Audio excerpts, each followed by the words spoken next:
Welcome to the Boss Woman Network podcast, where we speak to powerful, purpose-driven women who are changing lives from the inside out. Today's guest is Thalea Pretorius, founder of Her Sunkissed Soul Coaching. As a trauma-informed coach with a passion for helping women overcome past pain, stress, and anxiety, Thalea uses a blend of intuitive and mind practices drawn from her own healing journey to guide women back to their strength and joy. Through her work, she's building a global community of healing, transformation, and soul deep empowerment. So, Thalea, welcome to the show. We're excited to have you here today. Thank you so much for this opportunity to share. And yeah, thank you for the warm welcome. Yeah. So let's get started and dive right in.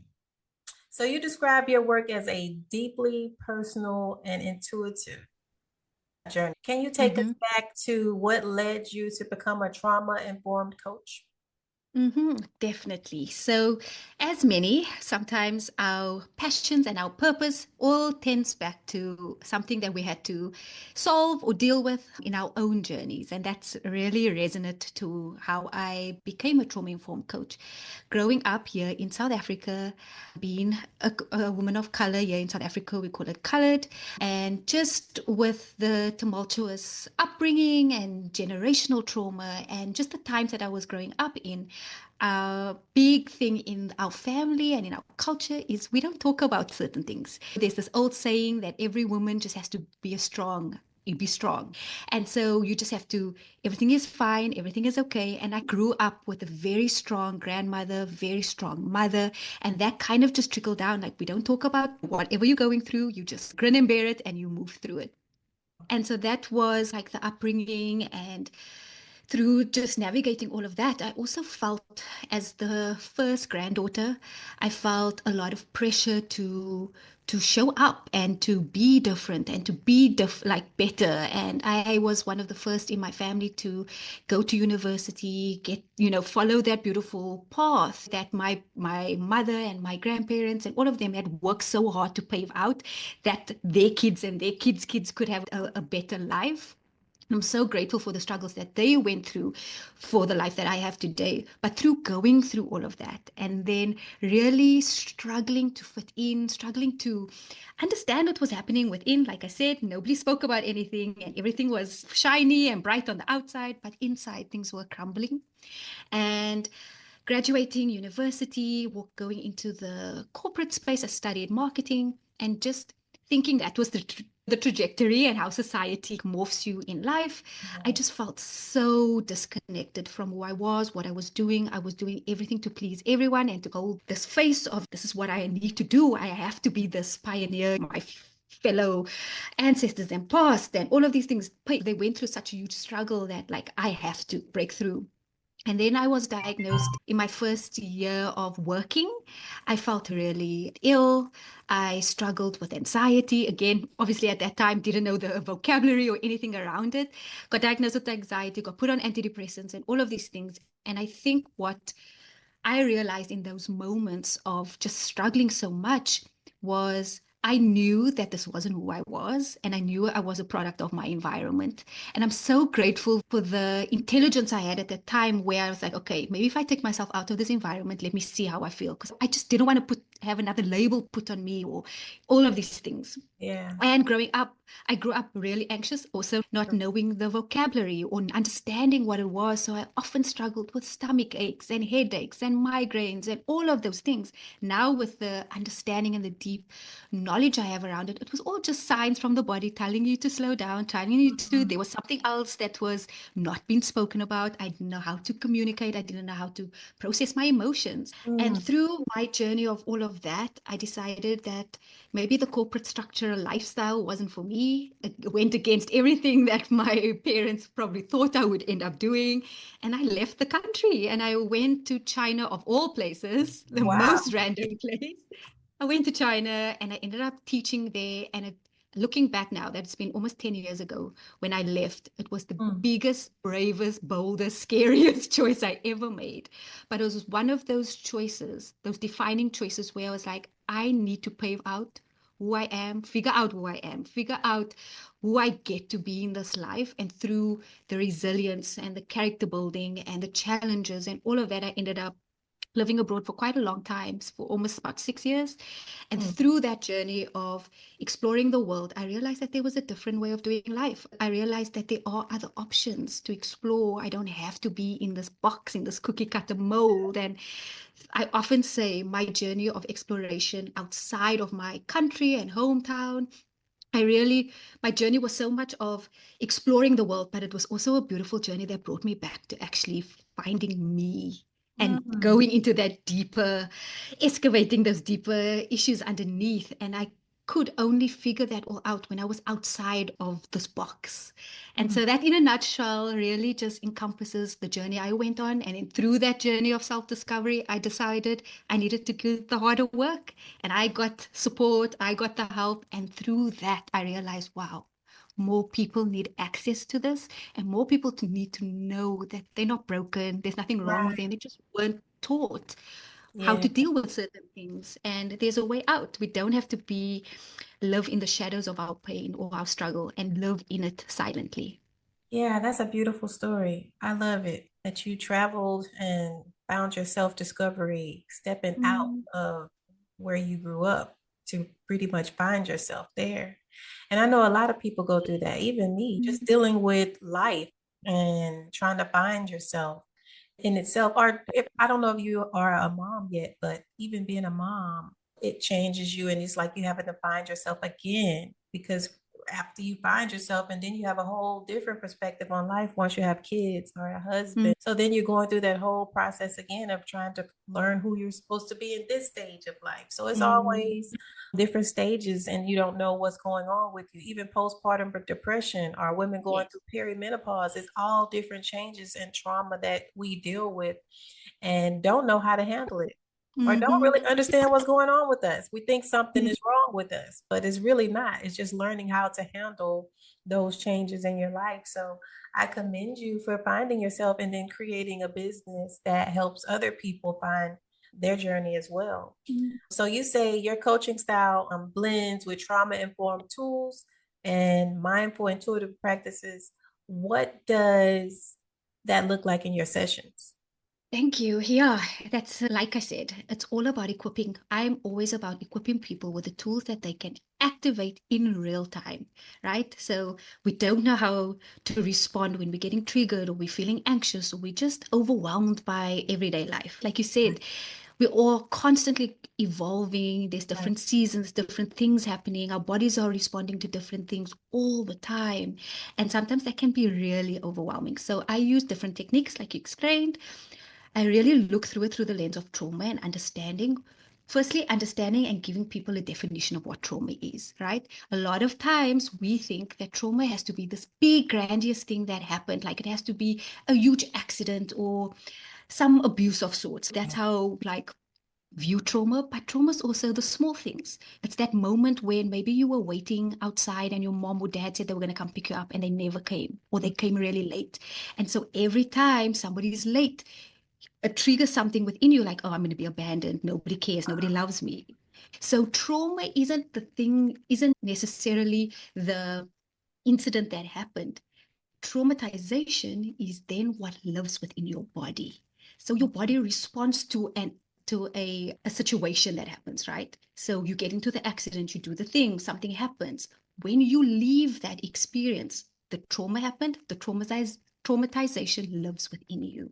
The Mhm. effects of those incidents sticks with you. And when you don't process it, when certain occurrences happen, very similar again, smaller, subtly, your body will respond in the same way as if that big thing happened or that specific thing happened when you were a child. So there's different variants of it. So firstly, I love to give my clients just the terminology and the deeper understanding of what trauma is. Mm. And then we peel it back a layer. Most of it always, but generally, things stem from childhood. Mm, I Again, didn't know that. growing up in this generation, and having parents from an older generation, they don't know Yeah. what we know today. Right. So what they were doing was modeled by their parents, and so the generations trickle down.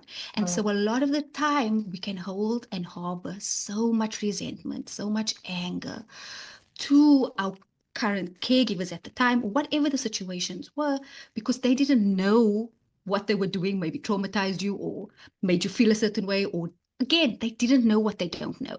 And so I feel like now, because we have such huge access to the internet, to education, to things, at the same time, it can be very overwhelming. But now I think, and I believe, to empowering people.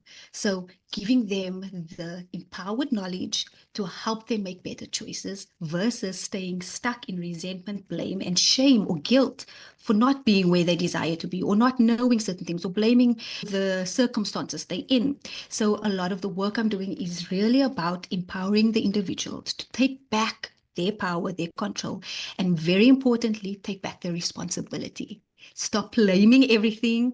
Take back the responsibility and accountability now that you're aware, to make better choices moving forward. And then those choices that we get to make now will be around identifying when I am feeling anxious, identifying, going back to childhood, when these certain incidents happen. Sometimes we even block it out and we don't recall our childhoods, or we don't recall certain memories, right? And so we have these visceral bodily responses to everyday things, and we just, I'm just going to be fearful forever. I'm scared forever. This is just who I am. And then we end up identifying ourselves with our pain. And if I am just an anxious person all the time, I'm never going to step out of my comfort zone. I'm always going to be worried all the time. But that's just a symptom to something so much deeper. And when we can excavate the root of where this all began, then we can start to heal it from that level. That when these certain instances happens in our everyday life, we're not holding it with so much pain and so much trauma. We get to view it differently, and we get to respond to it differently in a safer way. So in a nutshell, there's various tools that we go into in different forms, but that's just the overview of the work that I do. Wow. So, what's one powerful shift that you have seen in some of the women that you've worked with? Thank you for asking. That's a good question. And I think I made mention of it a little bit earlier on. Is something that I share with a lot of my clients when we firstly begin. Is I like to use this tool. And again, anybody who's listening, this is something you can do right where you are. Simple. Observation versus identification. So instead of identifying yourself with, I am the problem, I will always be late, I will always be anxious, I'm just chronically sick all the time. There's these certain labels that we just give ourselves. And what happens is, the more you tell yourself that you are the problem, the more you will become the problem. And so there is no emotion, no feeling, nothing that is bad. Everything is there for a reason, and your body, your mind, it's just showing you something. But because we don't slow down enough to actually clock in, okay, what's happening here? What's happening? So I would highly recommend just taking deep breath. Recognize what's happening. If, for example, if you are experiencing a moment of anxiety, instead of saying, I'm just anxious, I can't do that thing, or making that become the problem, a simple reframe of vocabulary will help you, and be like, you can now communicate to whoever you need to meet with, or whatever the situation is. At this moment, I'm experiencing a moment of anxiety. I just need a few moments. And so what you're doing there in that simple reframe is you identifying, this is what I'm feeling, but I'm not identifying it as this is who I am. I'm just Wow. observing. So I'm just observing that this is happening right now, but it's not who I am. This moment will pass if I give it permission to acknowledge it. Maybe I need a few deep breaths. Maybe I need to call a friend. Maybe I just need to go stand outside. Maybe the environment's a little bit overwhelming for my body or for my mind.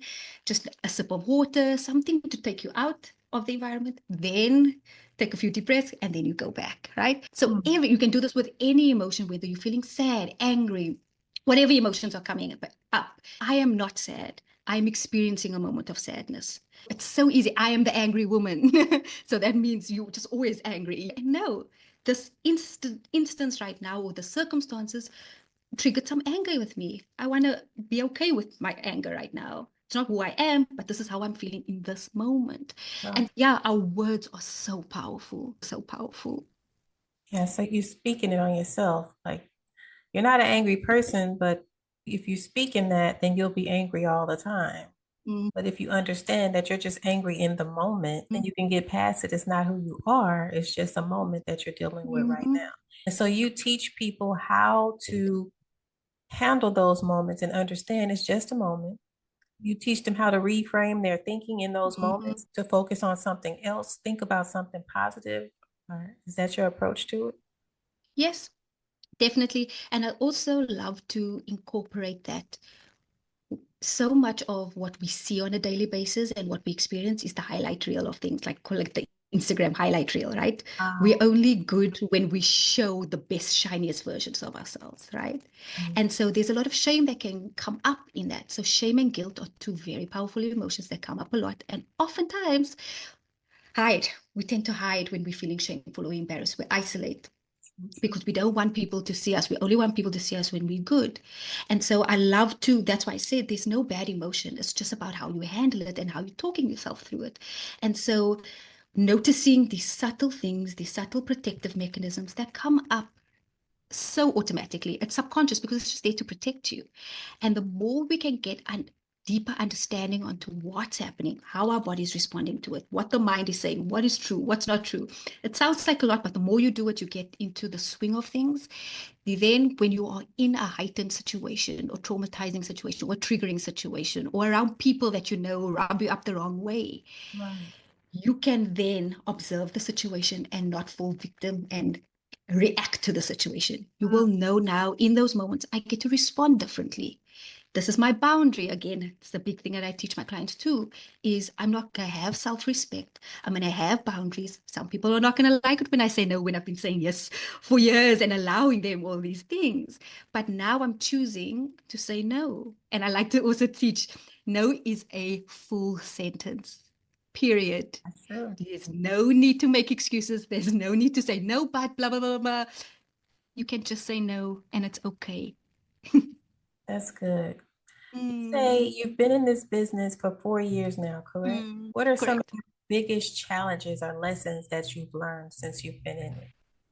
So I really love the work that I do. I'm very passionate about helping and seeing the women that come my way, to see them shift and change and thrive and step into their divine design, who God created them to be. The challenging side of the business side for me was I'm so passionate and I love my craft. Learning to be a business owner and stepping into entrepreneurship is Mm, learned skills and maybe right. not my specific wheelhouse of expertise necessarily. So a lot of the business side has been my deepest lessons and teaching, and I had to go on my own discovery of really stepping into being a business owner, being an entrepreneur. For a long time, I wouldn't even claim that title. It's funny. It's like only in the last year I had a business coach and I was like, oh my gosh, I've been doing this all the time, but I've been like talking about it as this little side thing. And I'm like, this is who I am. I need to claim that. I need to empower myself as much as I empower others. So it's been a beautiful spiritual learning lesson, just stepping into the entrepreneurial journey in itself. What's one of the things that you're really focused on mastering in entrepreneurship for your business? I realized that so much of stepping into entrepreneurship is becoming friends with selling yourself, with selling. And for the longest time, even though I studied marketing, going back to when I studied marketing, I went into corporate and my first job was a marketing assistant to a startup company that didn't have a marketing department. When they get the fresh intern type of a thing, let's Yes. just throw them into the deep end, cheap labor type of a thing. I was the whole marketing department. Funny, I was the Oh, assistant, but I wow. ended up being the whole marketing department. And I had to make friends with sales. And I think being thrown in the deep end there scared me it really scared me. I was like, I hate sales. I could never do it. And it's so funny, like fast forward a few years later, and that's the one thing that I was trying to run away from. And now it's the thing that I'm trying to master. That makes sense because marketing is the key to business. Oh my goodness. Yeah. You got to know how to sell, and A very big challenge for a lot of us in business trying to navigate that. Are you good at networking? Yes, I really do enjoy the networking aspect and meeting people and connecting with people. I really enjoy that. But I'm stepping into like actually speaking of, like I said, like only in the last year, I've started to speak about my business and connect with people with more authority and power versus, oh, it's just I just do this little thing on the side. Yeah, yeah, yeah. That is a tip to speak with authority and power when you're speaking about your business, entrepreneur. Yes. I think we all have struggled with that. I want to tell people, you don't want to sound like you're boasting about your business either. So you try to be a little bit more humble with it. But at the same time, you have to speak with authority and power so people can respect your business and believe what you're saying or what you're selling. Absolutely. So that's been my area where I'm learning to fully step in, allow myself to be seen and to be heard and to talk with deep authority because I believe in the value that I serve. And I've seen it Yeah, with my clients. I've seen the transformations.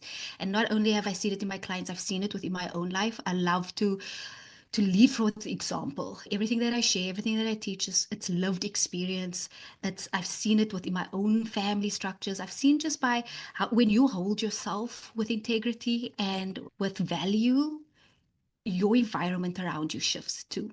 that's so true. That is Mm. all right. You say that. Tell us about your 4 bespoke healing programs that you have. What makes them unique and transformative?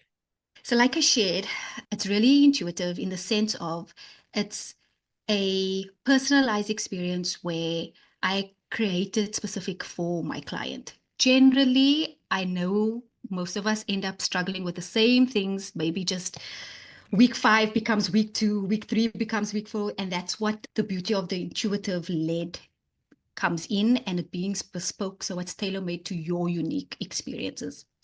Majority of the time, we're covering things around inner childhood healing, childhood trauma. Then the idea around how to communicate is such a big thing. Once you understand and have the vocabulary and have the compassion and love for what you've experienced, now it's okay, now how do I process that? Then how do I process it in real time when these situations happen? And then how do I communicate what I need? I feel as women, that's a struggle area. It's like, I know what I want and I know what I need. I think what I know, I don't know. But how do I actually communicate that? So true. A lot of my clients come to me very afraid of conflict, maybe also stem down to something that happened in the childhood with conflict. And then so learning practical tools of like nonviolent communication, how to articulate yourself, how to stand in your authority without it turning into something that needs to be aggressive or turn into an argument, how Yeah, to fight well. I think right. is really important because it's such an important skill, but it Yes, hasn't it been taught. It's been modeled probably very purely and it's turned into aggression and anger. And so a lot of times we tend to run away from that because we're afraid of it, is. of what that could be.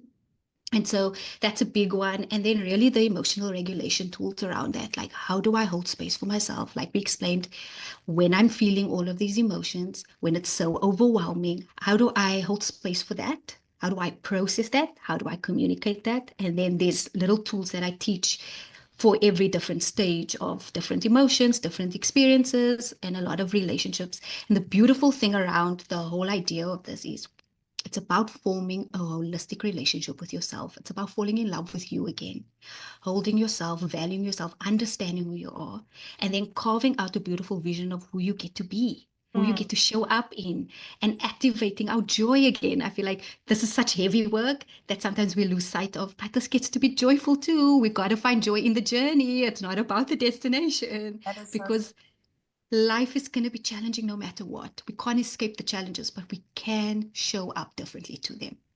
That is so true. I love that. I love that. Okay. So you mentioned that entrepreneurship. Oh, no, not that one. I'm sorry. You've also built a community called Mm. The Soul Shine Collective. And what inspired that space and who is it for? All right. So the beauty that also I stumbled into that by accident. I was struggling as we all were during COVID when we were in lockdown. I do most of my consultations and my work online as well, that I realized that there was such a huge need for in-person connection again, for groups, for things to just like step outside and connect again. And so I did a few retreats and I got to travel a bit. And then I came home and I was just thinking about this. And I was like, oh, I really want to create a space where we get to do fun things once a month. And at the same time, we get to make it intentional and we get to talk about the harder things that maybe we don't talk about every day. But in a way that it's not overwhelming, or it's not just another therapy class, or it's not just another life coaching session, or whatever. It gets to be held in a different way. And I was playing with this idea and I just created an event and I put it out, and all of a sudden there was crickets. Nobody signed up, and I was like, oh my gosh, what did I do wrong? Making it about me. What did I do wrong? And then Yeah. I just decided, you know what? Maybe I'm tired. I've had a busy year. Maybe it's just I'm exhausted. And so I took some time, practiced my own medicine, gave Mm. myself the rest that I needed. And then the beginning of last year, I put out that exact same advert and I put it out on my Instagram, put it out to a few people that I knew. And I said, I'm not going to put any pressure on this having to be anything specific. This is something that I desire. I desire friendships. I desire community. I desire connection. So I'm sure there must be other people that's desiring this too. And so I put it out. I had a different outlook at it. I had a total different energy because I had rested and taken time off. And all of a sudden, there was like 10 or 20 people that signed up. Oh, And I was like, cool. oh, wow. And so then that kind of turned into a little passion project of mine was I'm going to do one meetup every single month for the whole of 2024. And I don't care if one person shows up, 100 people show up, no people show up. I'm just going to put this out there. I'm going to take the pressure off it, having to be perfect or whatever. And I just carried on. I just showed up every month. And every month more people came. And every month more people told me, like, oh, they really loved this. They loved how intentional it was. They loved that every month it was a different theme. And so it grew into its own little Oh, thing. wow. And now I'm in a space where I've now realized, like, I love creating these little beautiful curations and making it really intentional. Every month we do fun things. And I also get to create the space to be a platform where I get to platform other amazing women. I don't know everything. I know a lot about a lot, but I'm not the expert in everything. And so now I also invite collaborators into the space where either it's virtual or we do it online, where people are experts in different things, where they get to just talk about it, share. We get to do fun things together. We've done things like do a meditation on the beach and go swimming, and we've gone hiking, and we've done a salsa class. Like, it's really just like something fun and intentional at the same time. So it's really been a labor of love. And are you still doing it now? Yes. Oh, cool. So it started out and then it's just now just it grew into now that you still do it once a month. Yep.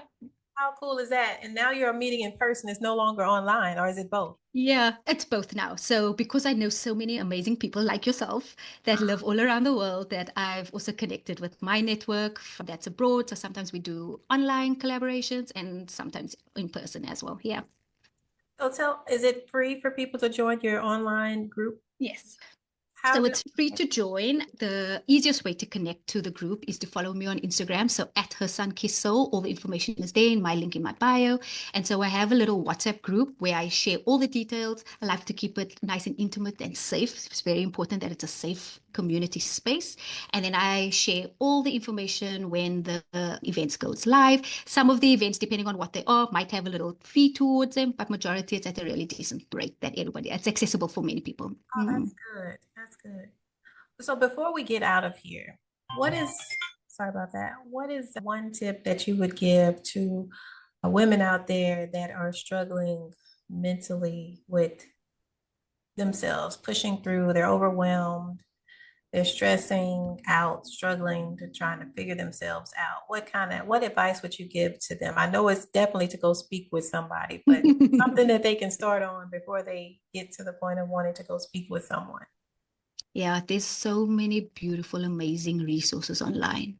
Like my journey before I even got the help or searched for answers outside of myself necessarily was I started just getting curious. I started asking myself deeper questions. If I am feeling unhappy now, or I feel stuck, I'm feeling frustrated, I'm feeling anxious, what is actually going on? Why do I feel this way? So just start getting curious and noticing if you are in certain environments, how you're feeling. Notice when you're around certain people, what's coming up for you. Notice what things are making you unhappy. Just get curious what is around you, what things you are consuming on a daily basis. That's a huge thing. Are Things we are going mindlessly scrolling? on. Are we binge watching? Are we comparing ourselves to everybody else? Like, just take stock of what am I consuming on a daily basis? Are these things making me more anxious or are they actually uplifting me? And then just start scaling back on the things in our environment. Most of the time, when we are looking outside of ourselves, we're trying to avoid something within. So either it's we run to sleep, we run to binge watching something, we run to binge eating, drinking, whatever the things is, because we don't want to feel what is shouting us to feel. And so a lot of the work I do is I allow and I create a safe, non-judgmental space for people to feel again because we are so disconnected from ourselves. And so start there. Just start getting curious. Ask yourself the harder questions and see what comes up. That's a great tip. Mm. All right. Before we get out of here, one more time, tell everybody how they can find you so they can connect with you and maybe join your group or online Mhm. sessions with you. Yeah, amazing. Again, I just want to thank you for this amazing platform that you've created to showcase You. me. I'm very grateful and very privileged. And yeah, I just want to give you your flowers for the work that you're doing. It is important. Mhm. And for the beautiful gift of the internet. Yeah. So everyone who's listening, I hope that you found some value out of this. If you are struggling, know that you do not need to struggle alone. There is support for you. Be brave enough to reach out and ask for help. You can find me. Instagram is where I'm the most active. All my links and everything is on there. So go to at Her Sunkissed Soul on Instagram and you can contact me there and I'll send you some great little freebies too. All right. Thank you. I hate that I done forgot how to pronounce your name, so I'm definitely No gonna problem. edit this part out. Is it Thalia? Yes, correct. Yay, you got it I right, said Thalea. it, Thalia. Yay. All right, all right. 'Cause I didn't want Thanks, to mess it up. Leilani. Thank you for showing up with vulnerability, wisdom, and soul. Your story reminds us that healing is not only possible, it's powerful. So, to our listeners, if you're feeling the call to slow down, to go inward and reconnect with the woman you're becoming, let this conversation be your invitation. And until next time, stay soft, stay strong, and keep shining in your soul light. Thank you for tuning in to the Boss Woman Network podcast. Go to thebosswomannetwork.com to learn more about the Boss Woman Network and to see any of these episodes. You can find it on YouTube, Spotify, Apple, Amazon, and anywhere you can find a podcast. All right. Thank you for joining me today, and you have a wonderful day and weekend. Thank you so much. You too. Bye. Bye.